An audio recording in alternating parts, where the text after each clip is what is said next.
Hey everybody, welcome back. Good to see you all. Hello, good to see some West London here. Where are you guys from again? West London too? Well, that's fine. So we're all from West London. That's good. I'm from South West London, but that's good. I'll take that. We got someone in from South London here. Raksha. Southeast, I'm afraid. Southeast. Oh my God. Awkward. Raksha is an archaeologist. She is a TV presenter. She's an all-round legend. And I think it'd just be fun for us all to hear about a kind of career that you don't hear about that often, which is making your living digging through the mud to find someone else's junk. And why it's worth doing that. So how on earth did you start in archaeology? Was this something that ran in the family, or what got you onto it originally? No, absolutely did not run in the family. So obviously my mum and dad had moved here from somewhere else, so there's no kind of historical legacy in our family whatsoever.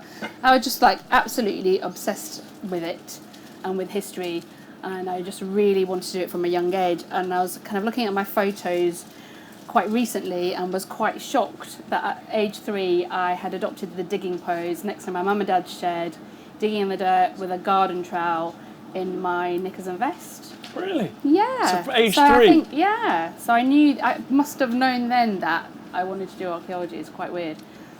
And then what do you study at university, or do you study something else first? Yeah, so I had kind of 2 options. One was I really wanted to go to drama school, and the other option was to be an archaeologist. I know, very 2 different things. And so I auditioned for drama school, and then my mum was like, maybe you should go and get a degree. And I was like, okay, fine. You can always go back to doing that other thing. So that's what I did. I went and did archaeology, and I graduated, and then I got my first job in London because I went to a university in London, and I've been digging ever since. And what have you dug up? What are the best things you dug up? God. We should say where we were yesterday. So yesterday, where were we? We were in Pompeii and Herculaneum, and generally the Bay of Naples, weren't we? In Italy, which was wiped out by the eruption of Mount Vesuvius in 79 AD. And you got to meet a very special person yesterday, didn't you? Yeah, so yesterday I met the professore, superintendent. No, I meant the dead person. Which one? The dead body. Right. So I don't know if you saw on the internet, there was a guy who was discovered during one of the recent excavations in Pompeii, and he died, and it looked like as though he'd been knocked with a block on his head. It kind of went viral. Did you see on the internet? It was like a skeleton with a giant block right on his head, and everyone went like #Brexit. And anyway, so Raksha got to meet that skeleton yesterday. I did. His is quite strange because everything was there, his lower jaw, but the rest of his head was in Florence because somebody was like doing DNA testing on it. But it turns out that he didn't die from the block. What? No.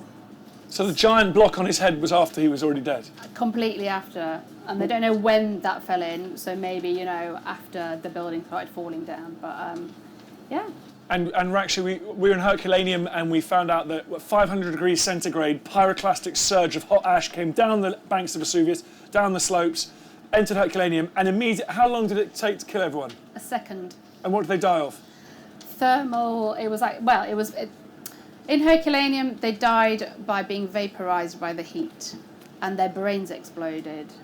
And you looked inside the skulls? I looked inside the skulls, and it was gross. And there was blood all over them that had been vaporised, like and that. they were black. Yeah. And then tell everyone about the family as well. I'm basically giving you all the. I'm all telling of our programme. Don't tell anyone. Don't tell Channel 5 we told you this. What about the family? Luckily yesterday I met the guy who runs Pompeii, and he took me on a very secret tour of a new area that they've just excavated called Reggio 5, and he took me to one of the houses. And what they'd found in the houses was a room full of 11 people, 4 adult females, and the rest were children aged between 2 and 12. And they were all hiding in that room. And unfortunately, they all died either from the roof collapsing or the pyroclastic surge just burnt them to death. Now, why is it worth studying what happened to people who lived 2,000 years ago? Why does this matter? Well, I'd like to think it's because we can learn from our mistakes, but I don't think we are at the moment. But also, I think, pardon me for saying this, but I think history is quite limiting. Archaeology kind of broadens that because we look at the material culture that humans have left behind, whether that's in the form of art or the things that they make, or what they eat. All of that, that's what archaeology looks like, and it's a very multidisciplinary subject. So it's not it's an art, but it's also a science, because obviously there's science aspects to it.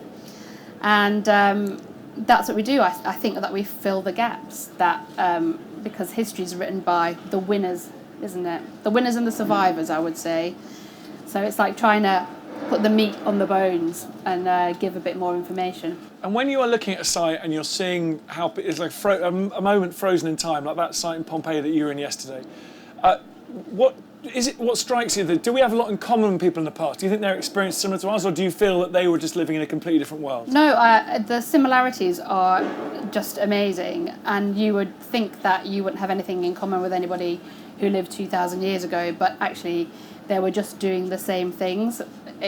But technology was, well, not more simple, but it was a different time. And why? What skills? Like, if people are going to maybe do archaeology at university, but are there lots of jobs in archaeology? It sounds like a bit of a hobby to me. It sounds like you're on holiday quite a lot, just digging in the mud. Well, some people do that. They do go on holiday, on archaeology holidays. But that's the great thing about archaeology is, yes, there's a professional side to it, there's a career side to it. So archaeology is tied in with development. So when people build stuff, they often, by law, they have to get an archaeologist in to assess the area to see if there's anything of historical importance there. So you get lots of commercial companies. So you can graduate from university and then you can start working for a commercial unit, of which there are many in the UK. You can become an academic, so you can go and work at university and teach archaeology. But then also the brilliant thing about archaeology is that you can go off and you can do another job, but you might still want to participate and enjoy it. So there's an organisation called the Council for British Archaeology, and they just have loads of information about summer excavations that you can just hop onto. So you can do archaeology in many ways. You don't have to work in archaeology to enjoy it and do it. That's the great thing about it. When you left university having done archaeology, do you know what you wanted to do in life? Do you know you want to be a TV presenter? No, and that's the thing. I always say archaeology is very useful because it's so multidisciplinary. You can go and do it, and then you can go and do another career because it's actually taught you to do different things. So lots of people don't think that you can do surveying. I know lots of people who've done archaeology and they've become chartered surveyors because they did surveying on archaeology sites and that was their specialism. I know somebody who I worked with on Time Team, because I was on Time Team for 10 years. They did geophysics as their master's degree. And I like to call him the Bob Geldof of the geophysics world, because he kind of worked for an archaeology company for a bit, but then he started working for organisations that look for water in Africa, because you can use radar to do that. And that's what he does now. He works for like this massive company in Sweden. And he looks for minerals and he looks for water so that people can site water wells and also sanitary wells as well. So there's many things that you can do with archaeology and studying archaeology. But it's like with me, I never thought that I would. I mean, I always thought I'd like to do TV, but now I got the chance to do that. I'm a field archaeologist, but now I'm also a public archaeologist. So I just like to talk about stuff that we find. And what is the best thing you personally have ever found in the earth? Oh no, you can't say that to me, because I've had a career not like anybody else. I was really lucky to work with Time Team for 10 years, and I've dug everywhere. I've dug up the Queen's Gardens. There wasn't very much there. We found a pearl earring, actually. Really? Yeah. Somebody had left at one of their tea parties. Ah. Yeah. What else did we find? Oh, I've dug up Westminster Abbey. Used to be much bigger than it used to be. Used to have a double wing to it. And also, quite curiously, we found Victorian tenement houses right next to it. Really? Yeah. So people just used to live next door to Westminster Abbey. Who knew? And the excitement, presumably, of just opening up a new piece of ground just never leaves you. It must be brilliant. No, and that's the thing, you never know what's going to happen. You never know what's going to happen, what you're going to discover. And you're always constantly pushing the boundaries and pushing the knowledge of what is known. So you're always finding new things and, learning new things. And historians are going, oh, I didn't know that. That's amazing. Now I've got this other information that I can draw on as well. So yesterday we were in this palace just outside Pompeii. When Vesuvius erupted, it destroyed not just Pompeii and Herculaneum, but like 10 miles of land. And they've excavated about 5 villas, and I think there are 1,000 under the dried ash and pumice. So there are hundreds and hundreds of Roman villas just sitting down there waiting to be discovered. So there's going to be no shortage of work for archaeologists. No, I don't. Not at all. And obviously now you have massive infrastructure projects like HS2 and Crossrail 2 and all of that stuff. And archaeologists are just finding more and more things because they need to put in more trains and stuff. And earlier this year we put Tutankhamun's body into an MRI scanner. We did. That was quite exciting. See what he died from. We did crazy stuff this year. It's been good fun. So now, have you got any questions for Raksha about archaeology? Straight away at the front there. Go for it, buddy. Got a microphone coming. I should say, we'll wait for the microphone. The next talk with a guy called Lewis Dartnell is absolutely brilliant. He is an expert on the whole history of this planet and what led us up to this moment. He's brilliant. Okay, so stick around for that. Okay, go for it. I did not think you were going to have that deep voice, dude.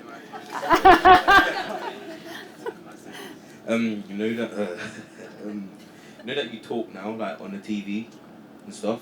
Like before, did you used to like actually dig? Like, did you like go there and dig? Yeah. Are you for real, or are you just a TV presenter? No, I'm for real. So I graduated in '99, and then I just started excavating. So I'm a field archaeologist by trade. So believe it or not, I've been digging for 20 years. Like, do you use like a digger or your hands? Oh, I like... No, sorry. Oh, right. Well, you have to do something called machine watching, because somebody comes in with the digger. There are some archaeologists that can use a digger. You've obviously got to get a license to do that. But we use both. Oh, okay. Cool. Another question. Anybody got a question? Yeah, go on, buddy. Alright, so what's the most valuable thing you've ever found and how much did it cost? Oh, well, you can't ask an archaeologist that question because it's very unethical. But I found loads and loads and loads of Roman hoards. So I found a couple of Roman hoards, like gold coins. Yeah, but hoards, many. Do you have to give that straight to the museum, or you have to sell it? No, it technically belongs to the landowner. So it's registered under something called the Treasure Act. So if you're a professional archaeologist, you don't get any percentage of that money whatsoever. But if you are a metal detectorist and you have permission from the landowner, you find something valuable, then you have to then go to the coroner's court. It's all very complicated. And then they value it, and then you can possibly get a percentage of that. Keep going. So if an archaeologist went to my backyard and they found something, it's mine? Yep. Yeah. Alright, thanks. Go over here, question. It's important stuff. So, if you like sold some land to like Crossrail 2, and then they've got archaeologists in, and they found something, would it be the people that are making Crossrail 2, or would it be yours?